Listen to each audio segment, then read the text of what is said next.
Hello world of YouTube and welcome to the unexpected return of... Expectations. Reality. The gaming show once thought lost to time. Yes, I'm bringing back Expectations Reality for a couple of episodes throughout the rest of the year this year. When I did the Resident Evil 3 episode last Halloween season, it just got me in the spirit to make this game again, or to make this show again. Retool it to make it work with the schedule that I already have. And I figured I already have games that I'm streaming.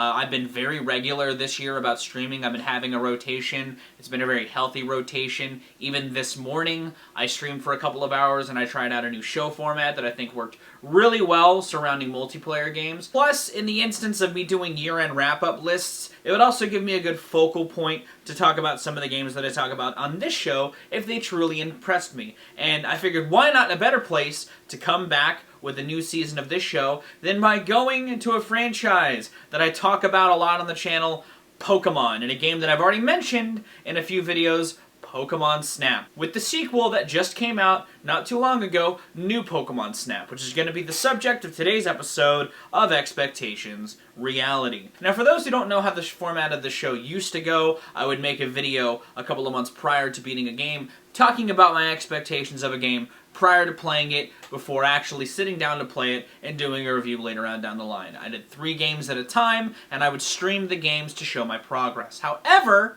doing that was not a good format for the show. It felt like it put too much of a strict timestamp on it, and it made it a less enjoyable experience for me. And so I figured I would also just talk about games that I've talked about here and there on the internet to give you guys some perspective before playing the game. It's like bleeding other content into this video. And like I've said in prior videos, my hype for this game was pretty heavy. You know, while I do still think the original Pokemon Snap, while great in its time, it's not a game that warrants all that many revisits unless it's to take a trip through nostalgia. You know, it's very similar to going to a theme park. You unlock things at very particular moments, and the game has a pretty steady progression that feels a lot less loose than the concept of photographing Pokemon in the wild would as a concept. Sure, it was fun back on the N64 to do that. The blockbuster time was really great, and I think it was a great game in its time. That is a nice gem to spin every once in a while. It's not a game that I would personally want to go back and revisit all that frequently, if only because, again, it's that same digestible experience that's in and it's out, and you go forth on your day. I did play it on the channel years ago with Shake. We had a great time because it was a long time since I had played it, since he had played it, so it was a nice, refreshing dynamic. Plus, I never played the game with somebody so intensely, and that was a lot of fun. And I even talked about that in a show that I did, Wednesday Boys, last year. And New Pokemon Snap, well, kind of a lazy name at its core, doesn't have that same lazy feeling with the execution across the board. The story feels a little more fleshed out, you know, in comparison to where you're Todd with Professor Oak on this island that you discover more about the more that you're there. There's a mystery at the core of this game. You know, Mew is an overshrouding mystery in the first game, and there's secrets like that in this game as well. I like that the story at its core has this overall mystery to it. You know, you're in this region with this new professor, with Todd who comes back, which is a lovely Yo!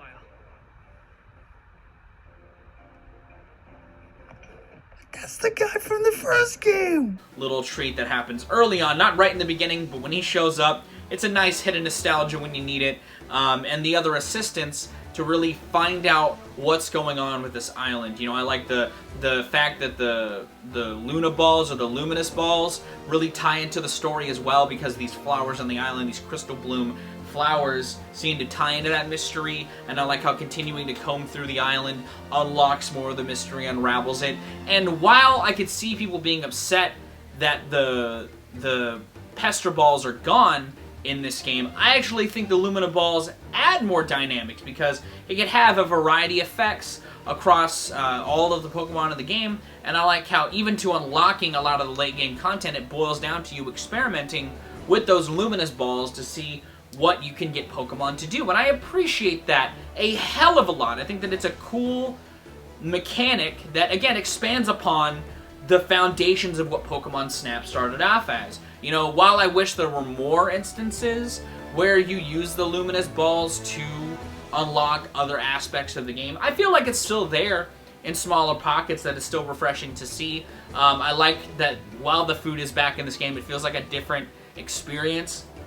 You know, the one item I kind of wish was more used, honestly, and this maybe because I didn't find all the uses for it, was the flute. Because the food and the Luminous Balls I feel like I got a lot of use out of, but the flute, or the Pokemon music box, whenever it's introduced into the game, it doesn't have, I didn't feel like it had as much versatility or usage in the game as it did in the first one, but there's a lot of content here, and I may have just missed it throughout my adventure in this region. But with that adventure, one of the big changes that I love about New Pokemon Snap that makes it a much more replayable experience is the leveling up of each stage to unlock multiple routines throughout each course. You know, each course you can level up as you play. The more points you gain, it's almost like grinding out experience, but it's to unlock a new cycle, which could unveil new Pokemon in your Pokedex, or a new pose that you can bring in to the 4-star system, which is another lovely expansion. I love how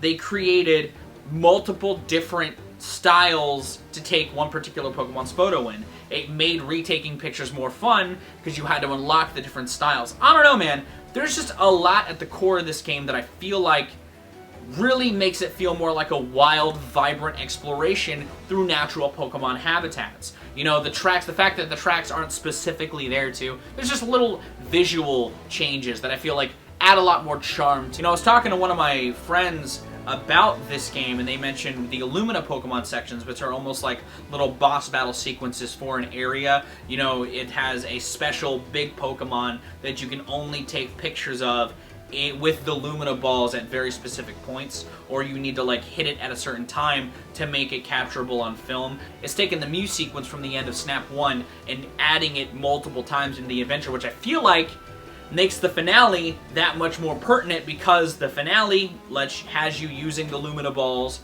to activate the boss. And I just really like that aspect a lot. Again, they did a great job at taking the foundation of Pokemon Snap and creating a much more enriching experience to me personally. This is a sequel I was really happy to see. You know, the scanning mechanic, it helps you, you know, as a tool to help find secrets or to see Pokemon, or to even just unveil parts of the world to help you sort of ease into this new region. I enjoy a lot. And the fact that those are also how you get to the different routes within a level, I love a lot. This game, hands down, a big step up from a game that's already highly beloved. A game that I think, like I've said, is a very middle-of-the-road game in the grand scheme of games. This takes that concept and makes a truly, fully realized, well-executed, well-rounded experience. I'm very happy with New Pokemon Snap. And while it's not the best game I've played this year, it is still it's a good contender for my end-of-the-year list of games. It's just not going to be as high as other entries in the list. This is still a great game. Like I said, there's some mechanics I wish were utilized more, like the flute. I think you get the charge mechanic, the dash mechanic, a little late in the game, because eventually when it comes down to grinding out the stuff by the end of the game, it does feel a bit formulaic. It's just the areas are so vibrant, it feels less grindy of an experience, you know? And I just wish that I did get the dash mechanic a little sooner. I was almost wondering when I would get it by the time that I did get it. Those are the two biggest complaints that I have with the game, personally.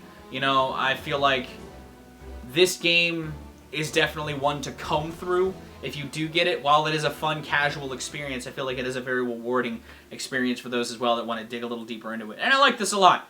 You know, if I were to rate this game, I'd give it like an 8 out of 10. I think this is a great experience, and I feel like is well worth your time if you like this sort of thing. The music, I haven't really talked about the music.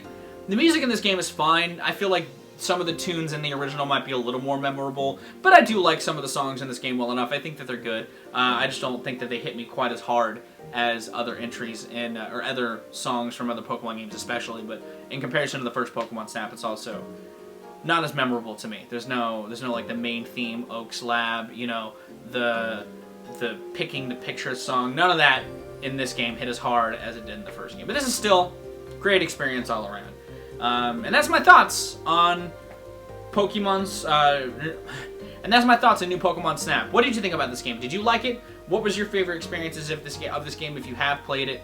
If you did like this review, and it got you to check out the game as well, let me know in those comments down below. If you did like this review, be sure to give it a like. If you want to see more of my music, gaming, and general nerdery content, be sure to subscribe. Special thanks to my patrons. If you want to join their ranks to get early access to content, exclusive content, or to help drive the community, it's linked in the description. I've got a lot of fun events happening next month because of my patrons, and I'm excited for you to see them. But I'm going to get out of here. I have been Valrack. You guys have good days, lives, and situations, and I'll see you another day.